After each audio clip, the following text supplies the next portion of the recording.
Kuuntelet Ilmiöverkosto-podcastia.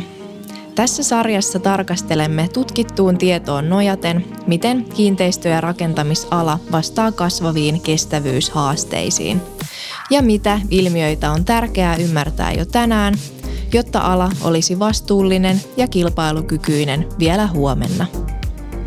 Jokaisessa jaksossa syvennymme yhteen muutosta ohjaavaan ilmiöön aiheeseen perehtyneen asiantuntijan kanssa. Minä olen Marianna Kotilainen, tämän podcastin juontaja. Tervetuloa mukaan!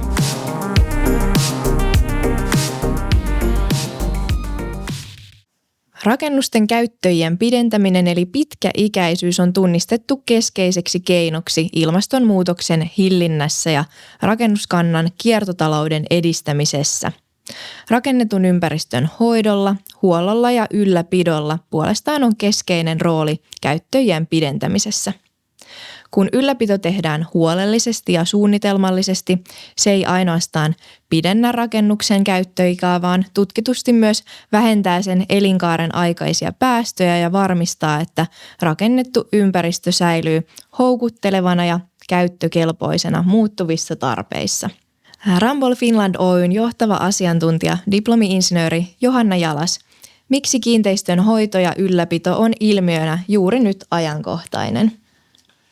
Joo, kiinteistöjen ylläpito, se päivittäinen kiinteistönhoito, toiminnan tarkkailu, puhtaanapidon tehtävät, huolto ja kunnossapito, niin se koko toiminnan laajuus on niin kuin todella merkittävää tällä hetkellä sekä kansantaloudellisesti että kestävän kehityksen näkökulmasta. Ja sillä toiminnalla huolehditaan kansalaisten ja asukkaiden hyvinvoinnista, turvallisuudesta ja toisaalta sitten kiinteistöomaisuuden arvosta. Ja siinä mielessä se on aina ajankohtainen aihe. Totta kai nämä niin kuin vielä ajankohtaisemmaksi sen tekee kiinteistöjen ylläpidon näkökulmasta se, että on pakko puhua tästä muuttuvasta ilmastosta ja esimerkiksi sään ääri-ilmiöistä. Myrskyt lisääntyy. Me ollaan koettu nyt taas tänäkin talvena huippupakkasia ja pitkiä pakkasjaksoja. Ja siltä osin kiinteistöjen hoidolla ja ylläpidolla on niin kuin todella merkittävä rooli varautumisessa näihin lumikaauksiin, rankkasateisiin, hellejaksoihin tai vaikkapa nyt näihin veden, sähkön tai lämmönjakelun keskeytyksiin. Ja sitten semmoisena niin kuin ajankohtaisena aiheena mä haluaisin myös nostaa tässä niin kuin uusien osaamistarpeiden tunnistamisen. Nyt viimeaikaisissa selvityksissäkin on niin kuin havaittu sitä, että on tällä hetkellä niin kuin suunnittelijoilla ja rakennushankkeiden tilaajilla, kiinteistön omistajien edustajilla niin kuin vähän osaamisvajetta tähän niin kuin ylläpitoon, käyttöön, hoitoon ja huoltoon liittyvien asioiden osalta. Ja näkisinkin, että ammattilaisilta tullaan jatkossa vaatimaan ihan uudenlaista osaamista kiertotalouden, digitalisaation ja eri teknologioiden osa-alueilla. Toisin kuin helposti ajatellaan, niin kiinteistön hoitohan ei ulotu pelkästään käytön aikaisiin toimenpiteisiin, kuten huoltoon, siivoukseen ja tarkastuksiin. Todellisuudessa huollettavuus ja ylläpito rakentuvat jo paljon aikaisemmin, aina tilaamisesta ja suunnittelusta alkaen. Jo elinkaaren alkupään valinnat vaikuttavat siihen, kuinka helppoa rakennusta on myöhemmin hoitaa ja ylläpitää. Johanna, avaisitko meille vielä, miten kiinteistön hoidon ja ylläpidon kysymykset otetaan huomioon rakentamisen eri vaiheissa? Niin, tämä nyt voidaan aloittaa vaikka siinä, että lähtökohtana voidaan tämän asian avaamiselle niin kuin pitää meidän nykyistä voimassa olevaa rakentamislakia, jossa todetaan, että rakentamishankkeeseen ryhtyvän on huolehdittava, että se rakennus suunnitellaan ja rakennetaan elinkaariominaisuuksilta ekologiseksi ja tavoitteelliselta tekniseltä käyttöiältään pitkäikäiseksi. Ja laissa myös sanotaan, että erityistä huomiota on kiinnitettävä sekä sen rakennuksen ja tilojen, rakennusosien ja teknisten järjestelmien käyttöikään, käytettävyyteen, huollettavuuteen ja korjattavuuteen, jotenka siinä mielessä tämä niin kuin koskee heti sitä rakennushankkeeseen ryhtyvän niin kuin, ensimmäisiä niin kuin ajatuksia pitäisi koskea, että mitenkä tätä rakennusta sitten niin kuin jatkossa ylläpidetään ja kunnossa pidetään. Ja toki tässä yhteydessä on todettava, että rakentamislain lisäksi siis on lukuisia muitakin säädöksiä, jossa siihen ylläpitoon liittyviä asioita niin kuin esitetään. Esimerkiksi nyt pelastuslaki ja sähköturvallisuuslaki ja vaikka asumisterveysasetus. No sitten kun me mietitään niin kuin suunnittelun prosessin ja tällaisen kiinteistökehittämisen niin kuin toteutusta, niin esimerkiksi jotkut kantavien rakenteiden tai julkisivujen käyttöikäsuunnittelu, niin kyllähän se on niin kuin vakiintunut osa, tai pitäisi olla vakiintunut osa suunnitteluprosessia, mutta mun näkökulmasta ehkä sitten ihan kaikilta osin tuommoinen niin kuin ylläpidettävyys, puhdistettavuus tai osien vaihdettavuus, niin ne ei aina ole niin kuin ensisijainen kriteeri kuitenkaan sitten, kun ratkaisuja ja päätöksiä niin kuin tehdään. Ja mun mielestä nyt niin kuin rakennushankkeissa pitäisikin niin kuin materiaalien, järjestelmien ja laitteiden valintaa ja hankintaa ohjata paremmin sellaisilla kriteereillä, joilla sitten myös mahdollistetaan se pitkäikäisyys ja huollettavuus ja kunnossapidettävyys. Ehkä keskeinen niin kuin asia on esimerkiksi niin kuin näiden järjestelmien ja huollettavien kohteiden saavutettavuus, että päästään vaihtamaan ja huoltamaan ne rikkoontuneet osat ilman sit sellaista suurempaa purkutyötä. Mutta myös niin kuin se saavutettavuus, mutta että myös kyllähän meidän täytyy niin kuin sit myöntää se, että se kustannus on siellä tärkeä. Joo, mutta siinäkin otettaisiin se näkökulma, että ei aina mietitä, että mikä on investoinnin kannalta se, että paljonko nyt joku laite maksaa tai joku materiaali maksaa, vaan mietittäisiin sen elinkaarikustannuksia, että mitkä sen huollon aiheuttamat kustannukset pitkällä aikavälillä on. Että ne hyvin suunnitellut huollettavat ratkaisut, ne ei ainoastaan helpota sitä kunnossapidon työn suorittamista, vaan ne myös vähentää sitä huoltokustannusta pitkällä aikavälillä. Ja siltä osin tämmöinen niin kuin elinkaaritarkastelut ja muut elinkaarilaskelmien niin kuin tekeminen pitäisi kuulua suunnittelijoiden ja tilaajien niin kuin työn arkeen ja sitä osaamista pitäisi olla. Ja sitä yhteistyötähän tässä myös niin kuin kaivataan, että yksittäinen suunnittelija ei tätä monialaista pohdintaa, laskelmia ja vertailuja pysty yksin tekemään niin vain niiden omien tietojen perusteella, vaan siihen tarvitaan sitten sitä yhteistyötä ja jotta nämä valinnat ja päätöksenteko perustuu sitten luotettavalle tiedolle. Myös se, että nyt siellä suunnitteluprosesseissa, jos sitä osaamisvajetta sillä suunnittelijalla tai sillä tilaajaorganisaatiolla on, niin kyllä sitten pitäisi niin kuin tunnistaa nämä omat osaamisvajeensa ja sitten osallistaa siihen suunnittelutyöryhmään tai kokemuksen ääni. Ja se kokemuksen ääni voisi olla nämä kokemusasiantuntijat, kiinteistönhoidon asiantuntijat, kiinteistönhoitajat, jotka tulisivat niin kuin kommentoimaan ja ohjaamaan sitä suunnittelua, että niistä ratkaisuista tulisi parempia, tulisi kestäviä ja se huollettavuus ja hoidettavuus olisi huomioitu. Ja siinä mielessä tämä kokemusasiantuntijuus ja se kokemuksen ääni, niin sitä ei ole mun mielestä varmaan missään hankkeessa tai hankeorganisaatiossa, niin sitä ei voi olla mun mielestä liikaa. Jos mietitään sitten sitä handover-vaihetta, eli luovutus- ja käyttöönottovaihetta, niin sehän on äärimmäisen tärkeää nyt näissä esimerkiksi älykiinteistöissä ja kaikessa niin kuin uusissa rakennuksissa, että se rakennuksen se viritys, se automatiikan ja ohjauksien säädöt tehdään, niille varataan riittävä aika, ettei käy sillä tavalla, että se rakennus on otettu käyttöön liian aikaisin ja muutetaan niin sanotusti keskeneräiseen rakennukseen. Teknologinen kehitys on tuomassa kiinteistöjen hoitoon aivan uusia mahdollisuuksia. Robotiikka ja automaatio voivat tehostaa työvaiheita, parantaa tuottavuutta ja ennen kaikkea lisätä työturvallisuutta. Alalla on paljon raskaita ja toistuvia töitä ja osassa niistä työympäristö voi olla hankala tai jopa vaarallinen. Robottien avulla tällaisia tehtäviä voidaan hoitaa turvallisemmin ja tehokkaammin. Johanna, miten näet, millaisiin teknologisiin kehityssuuntiin tässä ollaan menossa ja millaisia hyötyjä niissä tavoitellaan? Joo, erilaiset robotit ovat yleistyneet rakennuksissa ja ylläpitotehtävissä. Puhdistusrobotit lattioiden pesussa, ulkotilojen pesussa ja ikkunoiden pesuissa.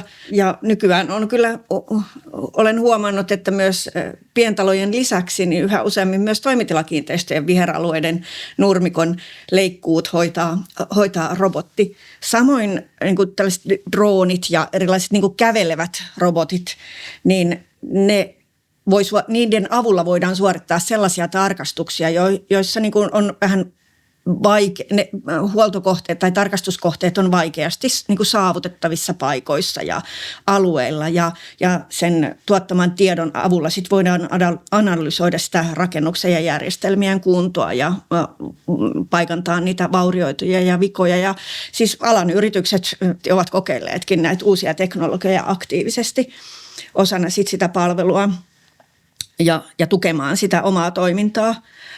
Samoin sitten tällaiset niin kuin 3D-tulostukset, niin kyllähän nekin varmasti niin kuin yleistyy tässä näin, että tällaisia puuttuvia varaosia voidaan niin kuin korvata väliaikaisesti ja sillä tavalla niin kuin päästään eteenpäin.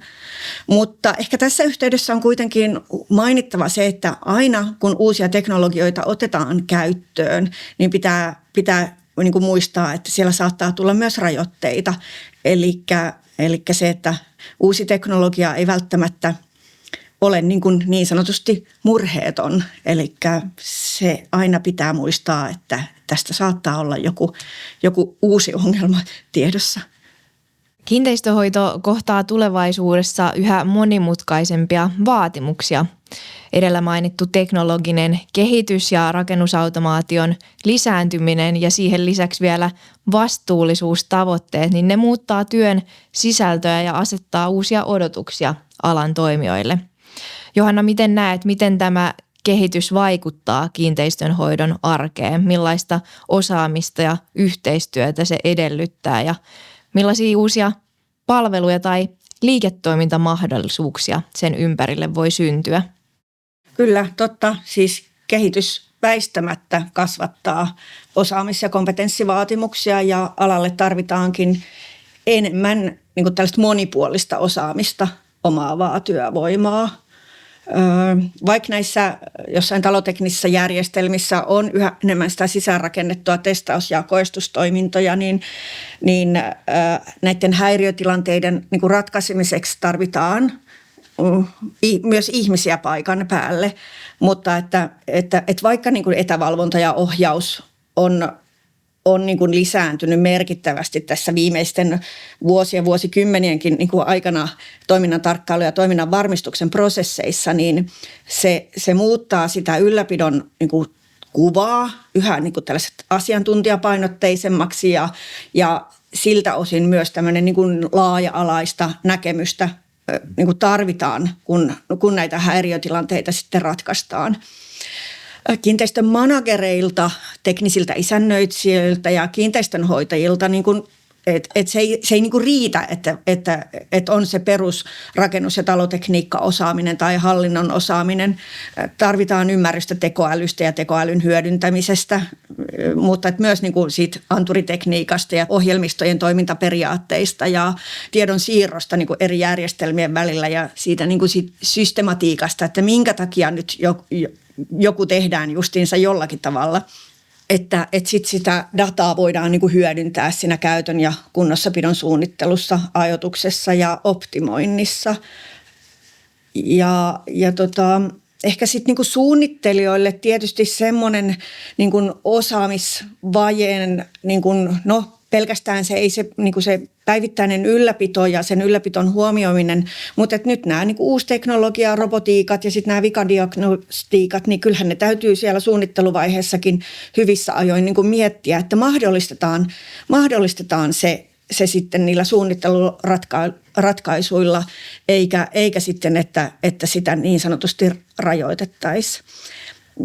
Ja nyt sitten kun puhutaan tästä digitalisaatiosta, niin on pakko sitten kuitenkin mainita myös se, että kyllä niin kuin osaamista osaamista tarvitaan myös näiden digisäädösten ja tällaisten kyberturvallisuusvaatimusten niin kuin vaikutusten tunnistamiseen, että miten se vaikuttaa siihen tiedonhallinnan ja digiratkaisuiden kehitykseen. Et siinä mielessä semmoinen laaja-alainen osaaminen, niin sitä tarvitaan yhä enemmän näissä ylläpidonkin arjessa. Tässä jaksossa on keskusteltu siitä, miten kiinteistön hoito ja ylläpito ovat nousseet keskeiseen asemaan kestävän rakentamisen tavoitteiden saavuttamisessa. Ilmiö kytkeytyy niin rakennusten pitkäikäisyyteen, korjausvelan hallintaan kuin teknologiseen kehitykseen ja digitalisaatioon. Johanna, mitä aiheen parissa juuri nyt tutkitaan ja kehitetään? Mitkä kysymykset ovat tällä hetkellä sinun työpöydälläsi? Joo, mun oma työni liittyy pitkälti ylläpidon aikaisen tiedon ja informaation hallintaan, kiinteistötietojärjestelmien tietosisältöjen laadintaan ja hyödyntämiseen siinä eri toimijoiden välisessä vuorovaikutuksessa ja sen yhteistyön parantamisessa ja vaikkapa sitten niin kuin vastuurajojen määrittämisessä eri osapuolten välillä. Ja näen, että tämä työ, mitä mä teen tällä hetkellä tai meidän tiimissä tehdään, niin se vaikuttaa niin kuin merkittävällä tavalla näiden kiinteistön omistajien niin kuin siihen toimintaan ja sillä omalla toiminnallamme ja työllä ollaan tukemassa sitä terveellisten ja turvallisten rakennetun ympäristön osa-alueiden niin kuin ylläpitoa. Ja tykkään siitä, että mitä meilläkin tehdään esimerkiksi huoltokirjakoordinaattoreiden roolissa. Ollaan kaventamassa sitä kuilua, mikä perinteisesti siinä rakennushankkeen ja ylläpidon välissä on. Mutta sitten me ehkä ollaan törmätty yhdessä tilaajaorganisaatioiden, kiinteistön omistajaorganisaatioiden kanssa siihen, että meillä on niinku käytettävissä vähän tutkittua tietoa näistä niinku esimerkiksi uusista ilmiöistä, siitä, että mitenkä robotiikat ja droonit ja muut vikadiagnostiikat oikeasti niinku, tehostaa tätä ja parantaa tätä kiinteistönhoidon ylläpitoa ja sitä kiinteistönhoidonpidon työn laatua. Ja tämä on niin kuin näyttäytynyt mulle sillä, että sitä akateemista tutkimusta tehdään niin kuin vähän.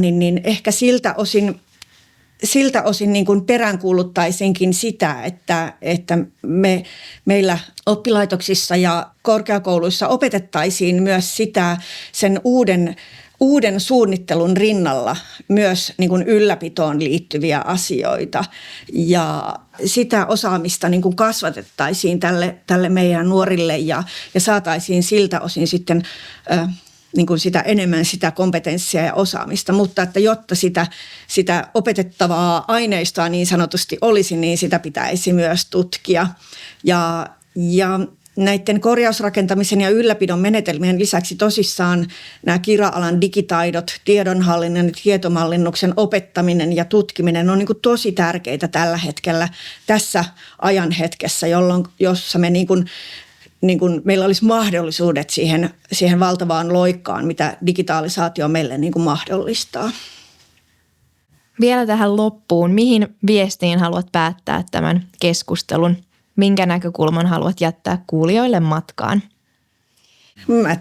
Niin kuin oikeastaan mistä me lähdettiin, eli se, että jatkossa rakennushankkeisiin ryhtyisivät miettisivät siellä jo esisuunnittelu- ja hankesuunnitteluvaiheessa konkreettisesti sen ylläpidon toteuttamista ja sitä, että mitenkä se jatkossa se rakennus, kun se on valmistunut, miten sitä huolletaan ja miten sitä korjataan.